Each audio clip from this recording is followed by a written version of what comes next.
Making it to quarterfinals, and without further delay, I'd like to call us order, call for the honorable Prime Minister, Michael Birnbaum, to give the first speech on the resolution. Thank you, Madam Speaker, most august panel. We're very happy to be here.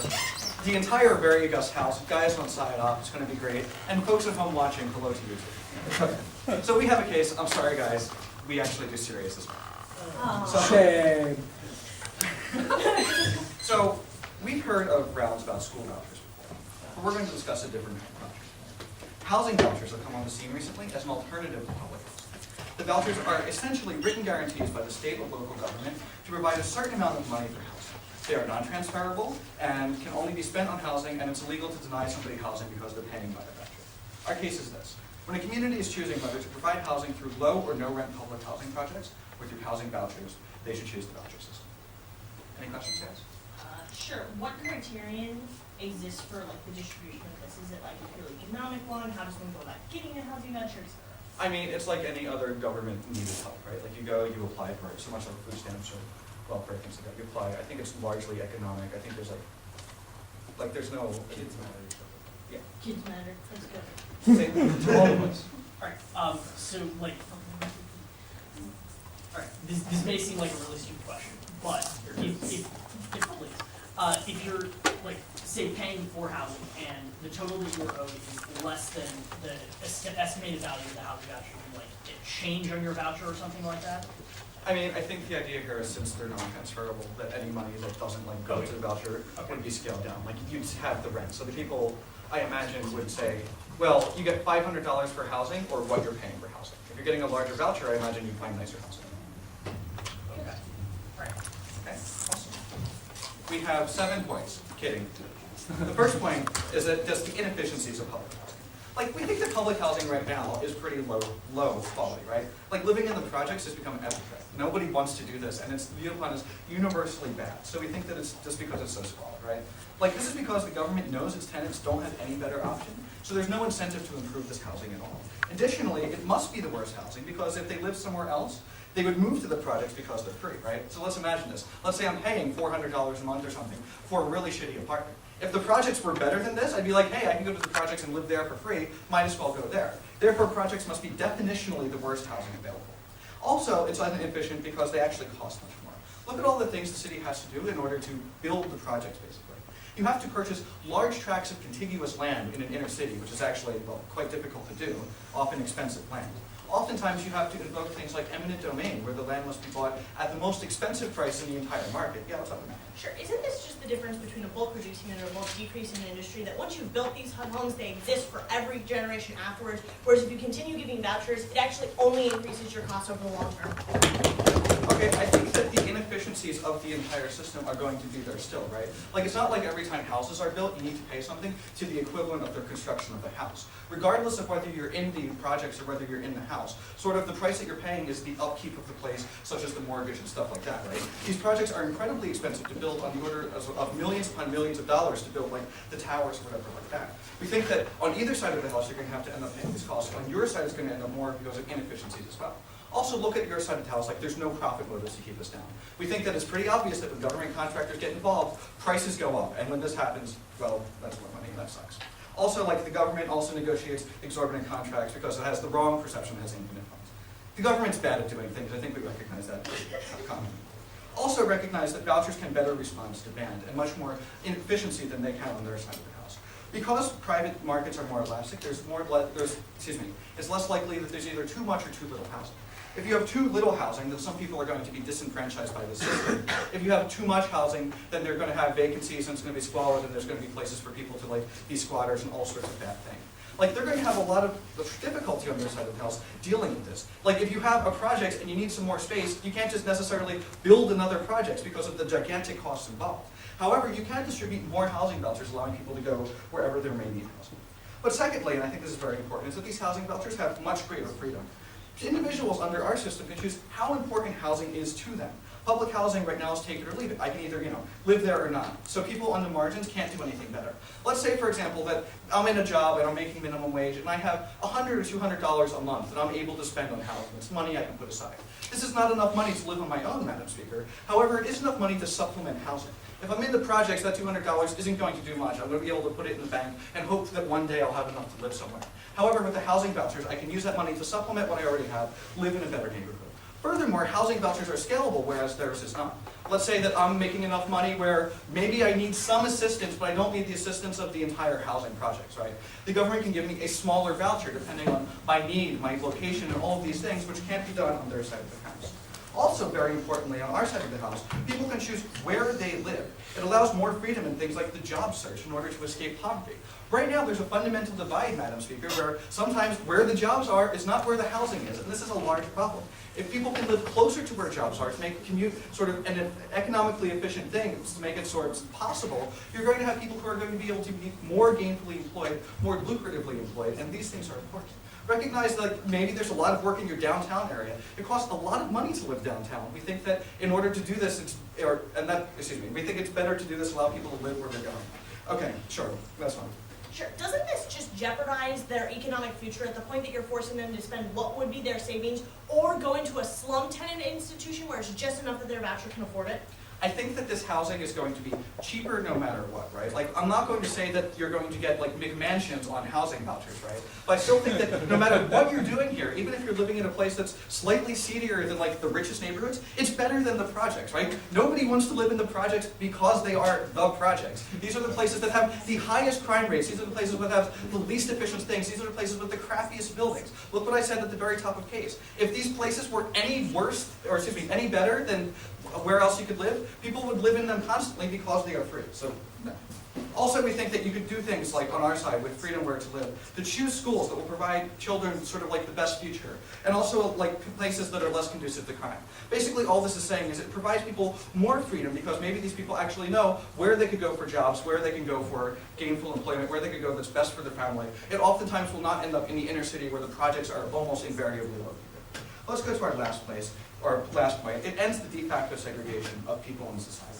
It allows a greater diversity throughout society, allowing people to interact with all classes and better sort of account for social justices. Madam Speaker, it's very easy to ignore people who are worse off than you when they're sort of quarantined in their own part of the city that you never go to because there's no economic reason to go there and because it's dangerous to go there. If you have people in different economic situations living up with you, you can no longer ignore it. It allows integrations of social and economic classes that we just don't get in our system right now. Also, crime decreases all throughout society when you don't concentrate poor people, right? Like you can see like transitive neighborhoods where there are both sort of more wealthy middle class and also the lower class living together have just empirically less crime than places with just the lower class. This is because when you mix neighborhoods, these things are less likely to happen when you have the desperation and squalor that they're going to have on their side of the house. Also, it makes sure that the impoverished aren't all competing in the same jobs. And this gets back to our mobility point, and I'll end here, right? The idea that if you only have a certain number of low-paying, low-qualified jobs that these people can get, and they're located by their housing, there's going to be great competition. If we spread this out, if we allow people to get jobs no matter where they are, this is going to be better off. We're going to have more employed people on our side of the house. We're going to have a more efficient system. We're going to have better housing. We're very proud to propose. Great, and thank the Prime Minister and call upon the Leader of Opposition, Michael Childers, to open the case for the opposition. Here, here. Here, here. I'm tired.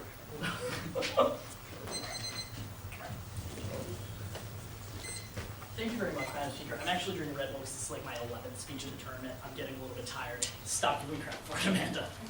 Amanda, I know you're going to give a great MO. I love you. I've had a great time debating this weekend. Here, here. It's my turn. True friends on Saturday. Great case. I really like it. Can't wait to hear it. I'm tired. Sorry. So, Madam Speaker, Amanda and I have 3 independent reasons why we think housing vouchers are the wrong way to go here, and why we think that public housing is just significantly better. And the first thing that Amanda and I would tell you is kind of the obvious. Building new houses are better, rather than just leaving the same old dilapidated houses in construction and forcing people to live in strictly these places. We think it's important to note that at the point where you're building these public housing projects, like these are governmentally built projects. What does this mean? It means that it's actually going to be met with like standards of living and all of these standards of construction and decency. That means the house isn't going to necessarily just fall down. At the point where you're allowing housing vouchers to be paid to like individual, what we're going to call slumlords, we think that you get a really big problem on their side of the house with people just spending the absolute bare minimum in terms of upkeep on these places, not taking care of like bug problems, all these other things that become health concerns, and not taking care of construction problems, thereby allowing like the building to actually collapse. We think that these are all really big problems on their side of the house that Zach's going to have to get up here and prove aren't going to happen for them to win this round. But what we would also tell you is what Amanda told you in her POI. The basic idea of, at the point where you're building all of these new houses, you're ensuring that you actually have housing for future generations. We think that this is really important because it's just kind of been empirically shown. The population is not getting smaller. The population is expanding. So we think at a point where you're going to need more housing, because you can't just slump everybody in and give everybody housing via housing vouchers. Otherwise you have like 10 dudes living in one room, which is a problem in and of itself. We think on their side of the house, they're going to have to bite the harms of expending these housing vouchers and the money necessary to pay for those, and later, the prices of having to build new buildings anyway. We think on their side of the house, they accrue a much greater long-term cost, while they may be able to put like a short-term patch on this problem. Amanda and I are trying to solve the problem at the source, something we think is really important. But the last thing that we would tell you is just kind of the idea that this really just encourages people not to take action, not to actually improve their buildings or try and like take care of the poor population. At the point where you can say, these people have guaranteed housing, it no longer becomes a question of what the nature of this housing is. We think that this is problematic on a couple different levels. We feel at the point where you're no longer encouraging people to actually keep up with their building projects because they're being paid in, say, housing vouchers, which they may or may not esteem the value of as high as cash. You're necessarily locking these people into a building project that may or may not be good for their long-term stability and future. We think that this is important because at the point where you're saying we are providing some kind of housing for the poor, much greater issues in terms of like homelessness and poverty get swept under the rug because we're saying we provided a short-term solution for these people. We think on our side of the house we actually take care of the homelessness problem at its root and try and improve not just giving these people some kind of housing, but actually giving these people long-term stability and viability within their lifestyle, i.e. actually a healthy life. So now I want to go case side. The first thing Mike gets up here and talks about is just kind of like the inefficiency and how that public housing must be horrible because otherwise people wouldn't pay high rent, they would just go to the projects. So there's some problems with Mike's analysis here. The projects aren't like this simple opt-in system where if you don't like the rent you're paying for the place you're paying, you can just like go to the projects. You have to actually show some kind of compelling need to governmental organization X that built said projects. We think that this is really important because he kind of linchpins the case to the idea that projects bad, housing vouchers good. We think at the point where Mike's analysis about public housing being bad falls, their entire case falls. But what we would also tell you, he brings up this whole idea of how this is like really expensive for the city because you have to, buy the land. You have to actually build real buildings. You can't just lock them in with the slum buildings. We think, as I said off case, they accrue all of the same costs on their side of the house, but significantly greater at the point where they're paying people's rents to slumlords in their intermediate period before they realize that they have to build these new public housing projects no matter what. But then Mike kind of tries to lock us into this dichotomy of, well, too much is bad and too little is bad. I think this is really interesting, Mr. Speaker, because if they're trying to make us defend building more public housing, I don't see how Amanda and I actually can accrue like too little housing for people. I think they accrue too little housing on their side when they actually say, well, we're going to give everybody housing vouchers to pay for home and housing, but they're not actually increasing the number of available housing units in the society. At that point, you're sending like 10 or 11 people to compete for exactly the same housing place within the society, not really solving the problem. Yeah. In the status quo, if there's more demand for housing than supply, new houses are built by private contractors. It's a lot easier to build a couple new housing units than it is to build a gigantic project in the middle of your city. So the interesting thing about this, and your inefficiency point really falls here. If I'm going to have to build new public housing, should I build like 5 or 10 smaller buildings, or should I build one bigger building that can house everybody in said building? We think that there are significant inefficiencies on their side of the house at the point where they're having to levy, say, 5 or 6 construction crews to do patchwork solutions with 5 or 6 smaller apartment buildings, where on our side of the house, we can get 1 crew to build 1 building, which would actually eliminate the overlap and inefficiency that they garner on their side of the house. I love your smile. Thank you. So the second thing that they get up here and talk, but furthermore, in terms of having too much housing, at the point where we provide too much housing, we actually drive down prices because now the people who are charging them really high rate for shitty housing have to charge them competitive rates because they have another place that they can show compelling interest to go to and actually opt into the project system. We think we actually create a better situation on our side of the house. So the second thing that Mike gets up here and says, he talks about housing freeze. Cross-apply all of my analysis about the too much, too little, but furthermore, I think Amanda's POI is really pertinent here. She gets up here and tells you, aren't you necessarily locking them into a system where you're giving them this set amount of housing vouchers that they now either have to spend their savings to cover the difference, or they're forced into even worse housing projects. We don't think that this is legitimate. We don't think that they solve for any kind of like slumlord degradation on their side of the house. But furthermore, Mike gets up here and starts talking about like crappy housing and how the system on mine and Amanda's side of the house is just really bad. Again, Mr. Speaker, I've given you a lot of analysis about why we think the governmentally built and maintained housing is significantly better than the privately built and maintained housing. The privately built maintained housing is only responsible to the bottom line, i.e. doing everything the cheapest, making the most profit. The governmental controlled housing actually has like some kind of responsibility and obligation to the people that are living there, i.e. their citizens. So the last thing they get up here and talk about is this idea of eliminating de facto segregation. And they say that it's easy to ignore, but at the point where you have seamless integration, this all goes away. Amanda and I would say at the point where you have integration into the society, you're actually smoothing over a lot of the homelessness problems. At the point where you're creating like this one concentrated area where things are really bad, we think you create what we would call an eyesore on the situation, and people actually have an incentive to try and eliminate said eyesore because they don't like what's going on there. At the point where you have 15 or 20 elements integrated seamlessly into society, we would say it's actually significantly easier to ignore on their side of the house. On our side of the house, the problem is very apparent, very relevant, and very capable of being fixed. The last thing he gets up here and talks about is job competitions, and I'm closing up. What we would say in response to this, jobs don't move. You have public transportation systems. Just because you live on this side of town doesn't mean that you can't compete for a job on this side of town. Hop on the subway, go to the job. We don't think that they solve in any way for this. We are very proud to oppose. Here, here. Great. I speak to leader opposition and call upon the member of government, Patrick Stiglitz, to rebuild the government. Here.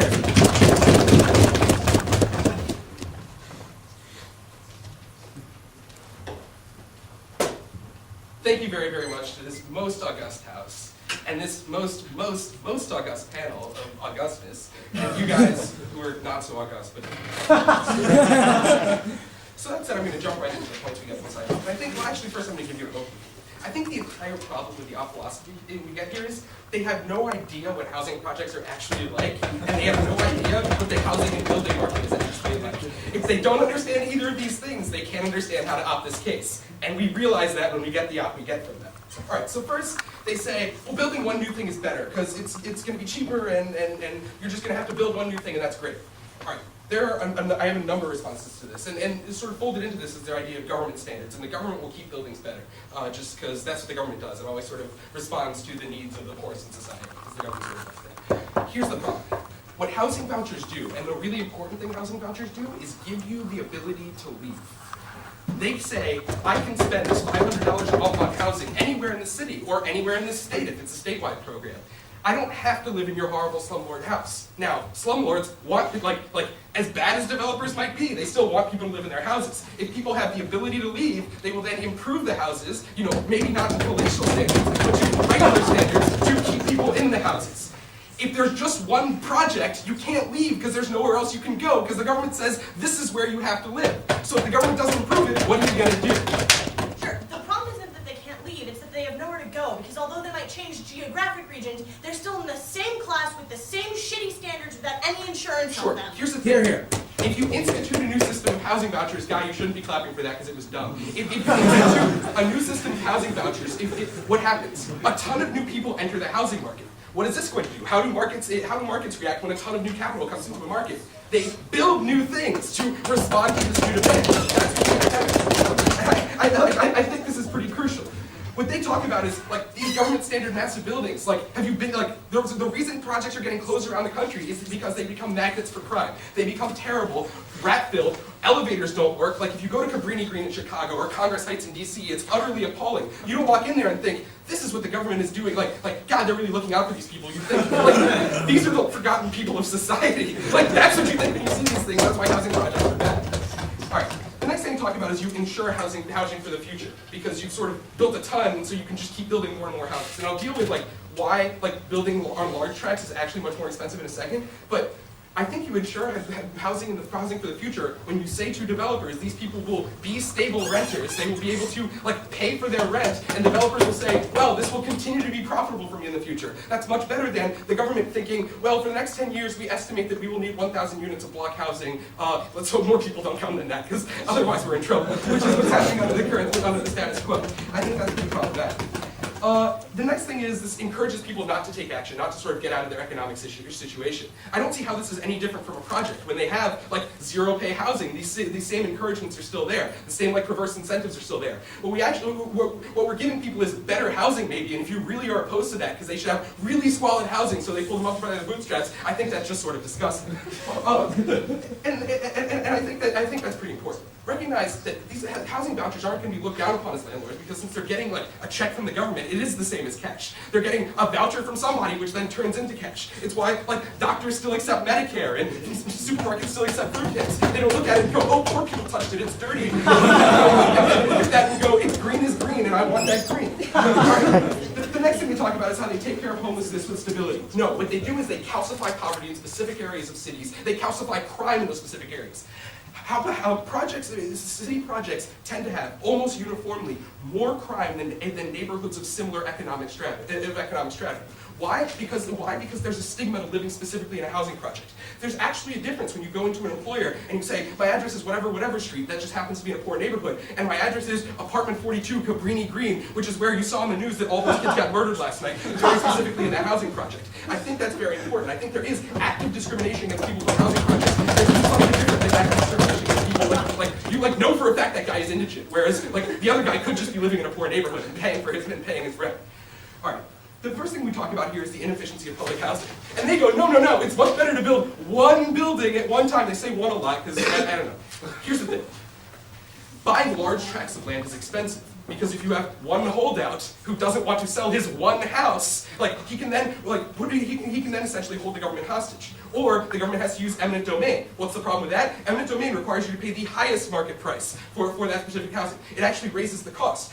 If you look at a satellite view of a city, right? There's lots of vacant lots around that city. If you fill those vacant lots, it's cheaper than trying to buy one large tract where everything is there with a multitude of owners and you don't know what you're going to be paying for. It's actually significantly less efficient. It's much easier, infinitely easier to get a deal done for a smaller building and cheaper to get a deal done for a smaller building than for a big building. And I think that's pretty important. Plus, we talk about the negative incentives of the government in this situation, and that's something again don't deal with. One, housing contractors can build with non-union housing. Government contractors can't. It's 7 times more expensive to build in Philadelphia as it is in other places because of union housing. If you can build cheaper, you can provide more housing for poor people.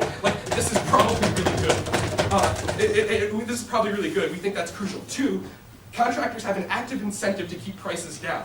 Contractors have an active incentive to keep prices down. Why? Because they get more money at the end of the day. Government workers don't get bonuses for keeping prices down. They just want to get it done. That's why, for example, we're in Boston right now. I know you guys all love the Big Dig. It's just a spectacular achievement of government efficiency. That's what you get here. You're getting big digging houses on their side of the house, whereas we're giving you regular houses. And we think that's probably a better idea.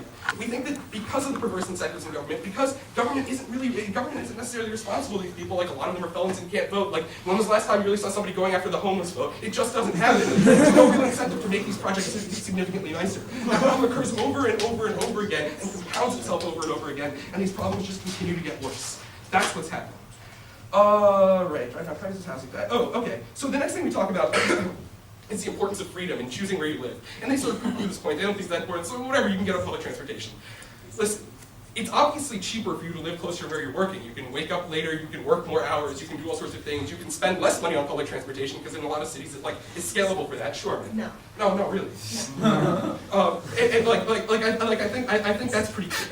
But in addition to that, we think it's generally good for people to have some choice about where they live, for people to have some choice in the market. Maybe they like the food in one poor neighborhood more than the food in the other poor neighborhood. We think, all things being equal, it's okay for people to be allowed to make choices. We think they will generally be happier with their housing if they chose that housing themselves than if they were forced into that housing randomly. And remember, this isn't done necessarily just on a municipal level. Like, what if there are jobs in one rural part of the state? We allow people to move out there. There may not be a housing project in that rural part of the state that happened to have gotten a factory, but there will be some sort of housing that these people can buy into with these vouchers. We think that's pretty great.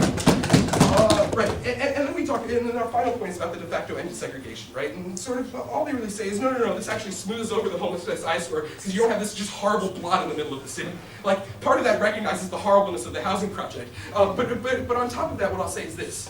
People don't they've clearly never been to a housing project, because if they had, they wouldn't be like this. I mean, their case wouldn't be like this. People ignore these things because they don't have to see them, because they avoid them, because they dodge around them, because they dance around them. That's how you just push them to the side of the city. In DC, they're actually on the other side of a river from where everybody else lives. That's what you do with housing projects. When you have people on vouchers moving into middle-class neighborhoods, that's fundamentally different. That's a different kind that eliminates this de facto segregation. It doesn't say that's poor people land very specifically. And I think having people enter into a free housing market is much better both for their self-esteem, which is important in this case, as well as for the quality of housing they're getting. I think that's pretty crucial.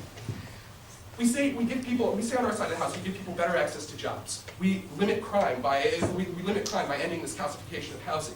We give people better housing, and we do it cheaper for the government. I just don't see the harms, and I don't think they've shown them to us. And for all those reasons, we continue.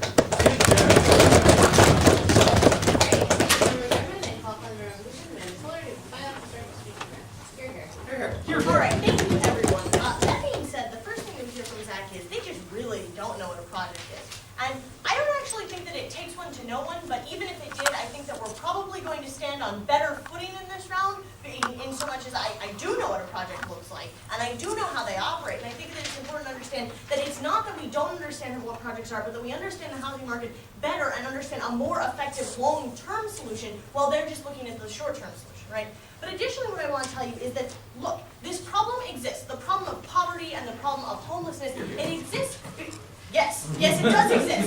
But why does it exist? It exists because the private is inadequate to many of these things. The government social net often comes in when private markets are unable to make a profit off of these individuals. Now, I understand they say, well, look, we can make them make a profit off of it, but they can only do that by making private projects. They can only do that by making private slums. And at the point that they're going to put them in the same condition without any kind of insurance of adhering to government standards, which the government must necessarily do, what they do on their side of the house is pretend as though this problem does not exist. As pretend that if they've given it to the private sphere, well, the private sphere solved it because they're more effective than the government, because we all know that the government can't do anything. I think at the point that you recognize that the government actually has people's interests in mind rather than the buck, then it's more likely that they're going to be willing to make these situations better than to make them the least bad that they could make a profit off of, which is exactly what you get on the private side, which is exactly why you would get a private project. For example, which has cheaper rent, an apartment building or a house? This is why building one large project in a single lot is actually cheaper than buying lots of vacant lots scattered throughout many of the neighborhoods in a city. And I think that once you recognize that, then what you're going to see is that our side of the house and the idea of building government projects, in fact, is only going to translate into the same kind of response on the private sphere.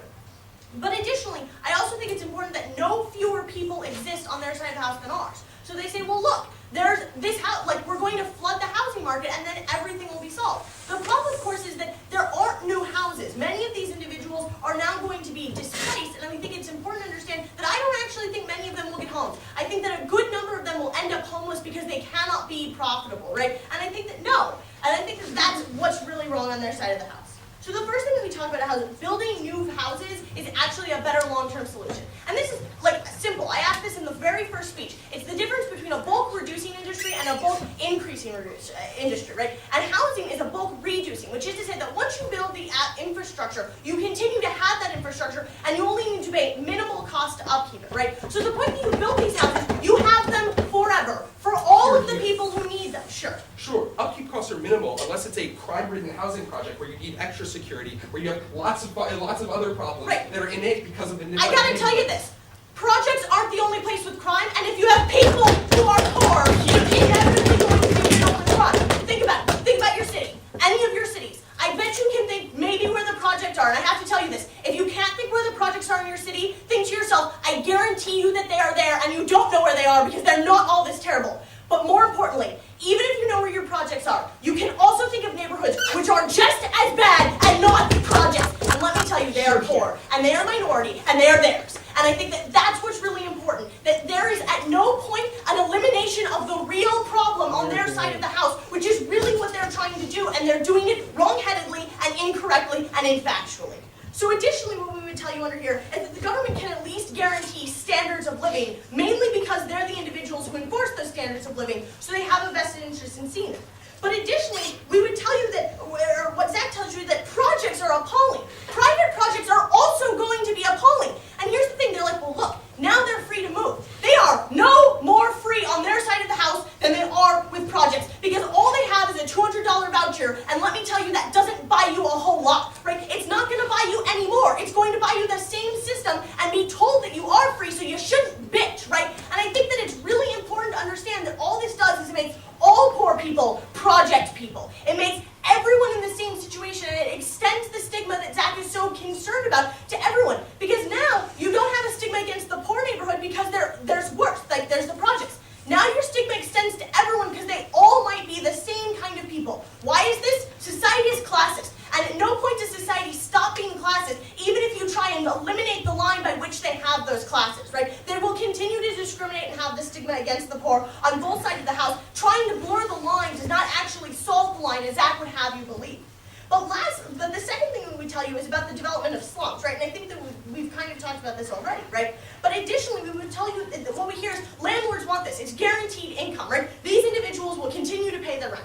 That's the thing. These individuals will continue to pay their rent because they actually can't go anywhere else because they're not actually free on their side of the house, at which point landlords no longer have the real private incentive of keeping these things at a basic standard of living. And I think that's to the point that you get private slums without any solution on their side of the house.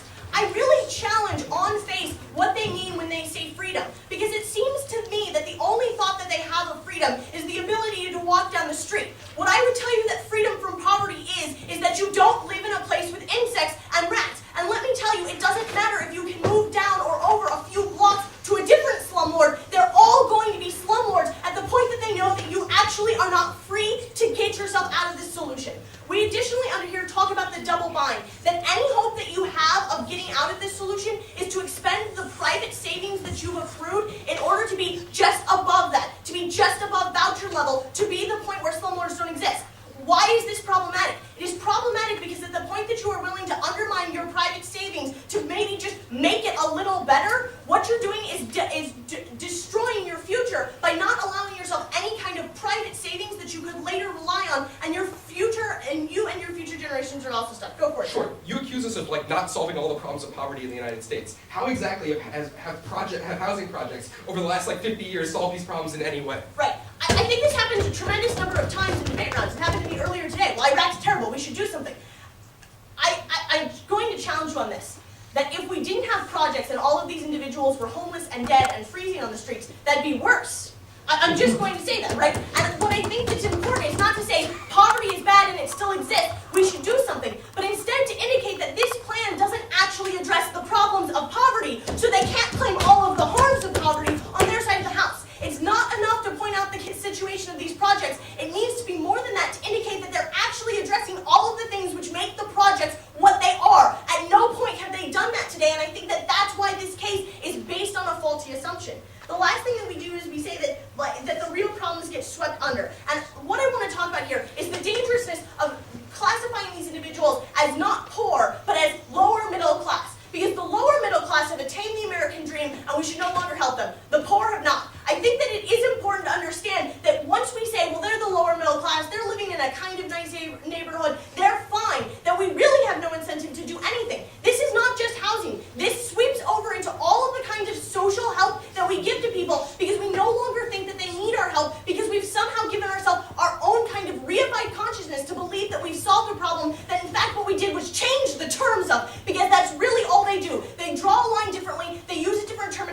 At no point have they made poor people less poor. And I think that that's the real problem. Let's go to their case briefly, because I think that a lot of these things are the same. The first thing they talk about is that it's inefficient. Well, I tell you that it's inefficient for many of the same reasons that the private sphere would be inefficient, but additionally what we tell you is that in fact one of the inefficiencies is that they have to ensure or attempt to ensure in every possible instance their own standards. This is something that private contractors will not do. This is something that private contractors will use the worst possible materials, the worst possible ethics. Non-union labor is bad in a lot of instances, right? I'm just going to go out and say that in many instances, abuse of working class individuals only drives them into these kinds of situations, right? I would tell you that the point that you're saying, well, we're more efficient because we're differently unethical, we're differently economically classist, is not acceptable. But additionally, I would tell you that lots of private contractors use bad building practices in order to cut costs, which is exactly what they allow on their side of the house that the government cannot do. That's why it's inefficient. It's inefficient because it's better, and I think that that's something that they need to understand. The second thing they talk about is housing freedom. I've already told you about how housing freedom is not, in fact, a real freedom, right? Freedom of movement is not actual freedom from poverty, and that's something that I don't think that they understand. But additionally, the only thing that they say is, well, projects are definitionally worse, right? Projects aren't definitionally worse. I can tell you that lots of things are very worse, and I would tell you that that's exactly what they're producing on their side of the house.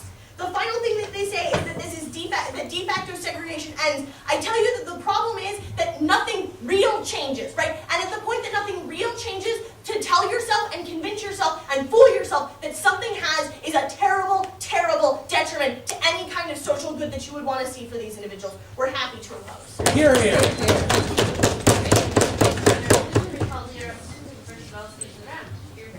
Period. Thank you very much, Madam Speaker. I've got 3 areas that I want to cover. And the first thing I want to talk to you about is just the basic premise of why Amanda and I think the market doesn't solve in this case. Mike and Zach get up here and they argue mobility and choice allows the market to solve for things like prices of housing, things like crime, things like bad housing. The problem here, Madam Speaker, is that the market can't solve these problems if the market is operating above the heads of those that it's actually trying to help. What do we mean when we say this? Amanda gets up here and she tells you, at the point where you're actually trying to foster social mobility and trying to make a better life for these people, at the point where they're locked into this dichotomy of either having to spend their savings to live above the horrible squalid slums or live in the horrible squalid slums, we don't think you garner any kind of long-term change. Because they're having to expend any kind of capital and mobility they might be able to use to make something better about their lives, and we don't think that's actually solving the problem. But furthermore, what we would say, Madam Speaker, is that we think there's a necessary good attached to these actual housing projects. I would give you the example of something like Stuyvesant Town. Anybody from New York can see Stuyvesant Town was a really bad area when it first started off. At the point where you have this public housing project that's governmentally administered, you have the ability for the government to actually take an active role within this area and try and improve said area. We think that's really important because the point on their side of the house that you're trusting the private contractors to do all of this, we think you lose a lot of the positive benefits of government oversight in really bad areas. Look at Bed-Stuy and look at Stuyvesant Town. I think we very clearly win on that point, Madam Speaker. But the second thing that we would talk to you about is just we get better housing on our side of the house. We've made a really big deal about kind of the standards that are going to be followed when you actually have government contractors versus private contractors. Amanda just got up here and railed about how contractors are only responsible to the absolute bottom line. What does this mean, Madam Speaker? This means that they're going to cut costs wherever necessary. Do we really need that reinforcement beam? Is the roof really going to fall? No, they're going to say we don't need this third reinforcement beam because that's going to cost $50 more. They're going to say this hurts the bottom line. We also say they're going to make the decision of, well, do we really need to hire qualified people to build this? Hey, there's a guy over there on the street. I bet he'll do it for less. We think that these are all of the eventualities you get when you trust this thing strictly to private contractors. We would say the government is bad at a lot of things, but we would say that the government is not unwilling to spend the extra mile when it comes to actually doing things the right way. We think that's why we ensure you have better public housing and safer public housing on our side. But the last thing that I would talk to you about is just kind of the future market. Because Amanda and I have said we're willing to bite the bullet and say that more housing is better than less housing. We think that eliminates any kind of options and externalities that are trying to accrue on their side of the house. What we would tell you, Mr. Speaker, is that on our side of the House, you get more housing. You're going to be able to use this in the future. It's not like these things are going to remain vacant for all eternity. On their side of the House, they don't give you more housing. They just simply give you new ways to pay for the same available housing. So you now have, instead of 5 homeless people being able to compete for this one spot of housing, you now have 10 homeless people that can compete for the same spot of housing. You don't get 10 new places for these 10 homeless people. You still end up with 9 homeless on their side of the House. But what we would also tell you, Madam Speaker, is what Amanda gets up here and tells you about an MO, is that we think there's a necessary stigmatization of not just project people anymore, but entire swaths of society, the lower middle class who have quote-unquote achieved the American dream, now get lumped in because they're faced with the choice of either having to live in really, really bad slum housing, which garners the same stigma as, say, like projects, or they're forced to actually spend all savings that they tried to accrue that's actually made them upwardly mobile, and they're forced back down into the poor areas of society.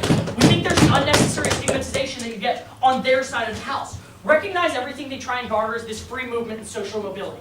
On their side of the House, the free movement exists, the ability to move from Slumlord 1 instead of Slumlord 2. You don't have any other options on their side of the House because everything's lumped in with private housing vouchers, no more government backpedaling, no way to actually opt into this other system that gives you actual leverage against these slumlords and ways to keep their prices low. For these reasons, we're very proud of it. The opposition recall the Prime Minister for the final speech of the round. Thanks everyone again. We hear sort of an interesting tactic in the opposition speeches, which is like the problems of poverty versus the problems of projects. And I think that they're making a fundamental misconception here. We're not solving for poverty on our side of the House in all of its forms. They're like, there are many things worse than the projects. We agree, like death and other things. We're fine with that. What we're saying is, for just about the same type of cost, we're going to get far better housing on our side of the House, far more mobile housing, and far more elastic housing. We're going to get people who are able to do things such as put some money of their own into this and make themselves have a better life, get closer to their jobs. These are the things they're missing on their side of the House on some type of crusade to make sure that we're all living in castles. Anyway, so like my first point of crystallization is which is economically better. And I'm going to look at their side first. Because their side can only be done in huge tracts of land, right? Like, I want you all, when you go home, to go to Google Earth and look at Philadelphia, or look at DC, or look at Boston. Try to find a place that's big enough for a several hundred unit apartment complex, right? Where you can do this. You can't. Why can't you do this? They're not there. What do you have to do then? You have to buy out other people, whether it's businesses, or whether it's houses themselves, or whether it's just lots, right? And get them all together and do this. This is incredibly expensive to do, and this is why housing projects are so expensive. Furthermore, the government has no incentive, they have no oversight of themselves in order to make sure that this is done well, right? Like, government contracts are always expensive. It's a joke we all make because it's true, right? Like, government construction is often shoddy. Look at the Big Dig. The reason we make these jokes is, again, because they are in fact true. But another problem they have on their side of the House is how inelastic this is. Let's say I'm sitting down now with my, with my budget, and I'm saying, oh, I'm going to predict that in my city, we're going to have 10,000 homeless people for the next 10 years. Let's build a project. Look what happens if I'm wrong, Madam Speaker. If I'm wrong and there's actually 15,000 people, I only have enough housing for 10,000 people. This is a problem. I'm either going to be jamming people in there, or I'm going to make this housing so horrible that people aren't going to want to live there. That's the problem with these projects, Madam Speaker. The idea that if this housing is good enough to live in, people will want to live there. They're going to go there. Therefore, this housing is going to be very bad. And if this housing is very bad, if you truly are that poor and destitute, you have nowhere else to go. If you have too much housing on their side of the house, you have vacancies. This is a problem as well. Where do you see the most crime in society? In the places where people are not. The crime is going to end up in these places just because of every other unit in your apartment is a place where nobody lives. This is where crime can in fact happen. This is why neighborhoods can be so dangerous. But let's look at our side. It's cheaper due to private contractors and due to smaller units. It's a whole lot easier to find 1,000 lots in a city like Philadelphia than it is to find a place to put like 1,000 lots worth of people in one place. It's a lot easier to do. If you have just a spot to build a house, you can do it. It's cheaper to do this because these people are actually operating under private or profit motives. These are people who are actually operating under like government supervision, right? You can't just build a house and be like, oh, we're doing no I-beams today, right? Like these houses are still under the same type of rules, right? You're not going to build like the new slums that are going to replace the old slums. These people actually have an incentive to get people to live there. If the government builds a housing project and nobody lives there, the government's like, hey, we have to pay less. If you put money into building a house, right, you spend $100,000, whatever it is, to build a house, and nobody lives there, you're in trouble. You want to make sure that people do in fact live there, because otherwise you don't recoup your costs. Problem. All right, so let's look at who will provide better housing, though. We think that we're going to have on our side of the house no longer like an otherized class that only has one place to live. If I give somebody a voucher in order to live somewhere, and it may not be like a palatial place, right? It might be enough just to live in a place that's a little bit above their own neighborhood, we're fine with this. If we give somebody $500, it gives them that mobility. If I have a landlord who's screwing me over, I could attempt to find a better one, right? I have bargaining power to do so. I can do other things in our side of the house, which they just can't do. If you're at the slum and it isn't working out for you, that's pretty much all that you have, right? Profit incentives will make sure that this housing is livable. Because look, unless there's like some sort of like slumlord cartel, right? There's going to be one guy who realizes, oh, I can do housing for this type of price. The other guys are screwing them over. I'm going to advertise, hey, we have heat in our housing. Come here, right? Like the idea that if you can outcompete people to make this money, they're going to do this. This is why when people leave your slumlord housing, and they realize, oh, perhaps we should begin heating our building, they're going to begin having better housing there too. Also, like two things that I think they fundamentally drop is that we can supplement income on our side of the house and give partial vouchers. Let's say that you're a family that doesn't have enough to afford housing on yourself. Under their system, their choices are the projects or like the projects, right? A couple $100s a month isn't enough. This was in my second independent point before you pushed the button. But let's look at what happens on our side. You get the $500 voucher, and if you're working at Walmart and making like $10 an hour, you're going to be able to supplement. You have enough to go a little above beyond and go into the lower middle class. This is important. This isn't tapping your life savings, Madam Speaker. This is the idea that if I'm making enough not to be completely destitute, but not enough to live in my own housing, I have something in between. Furthermore, we can get partial vouchers, right? Let's say that I'm sort of poor and really hurting. I can get a $250 voucher instead of a $500 voucher. You can't give somebody like half a project to live in on their side of the house. We have an entire other class that we can help on our side of the house. They're like, oh, but then the lower middle class will also be otherized. We have a housing project in Philadelphia that's a lot like this housing vouchers, where people move into a neighborhood such as mine, which is lower middle class. We don't, as a neighborhood now, become worse off, right? The vast majority of people in any of these neighborhoods were there. The stigma of the projects for these like 1,000 people or so in the projects is far greater. If you're in a large neighborhood, it's gone, right? Like, I don't think that we should be waiting until everybody could be of the absolute upper class in order to help the worst off in our society. Just in closing, though, there's other benefits for everybody too. It's reducing segregation. It's getting people closer to the work. Something Zach brings up that we don't hear from Amanda is the idea, like statewide projects, you can go to the rural areas, right? You can't like build a rural project, right? There's not enough people there, but there is housing out there as well. We're going to have less crime in an integrated society. There are many reasons to do this. Let's go ahead and make the best housing we can.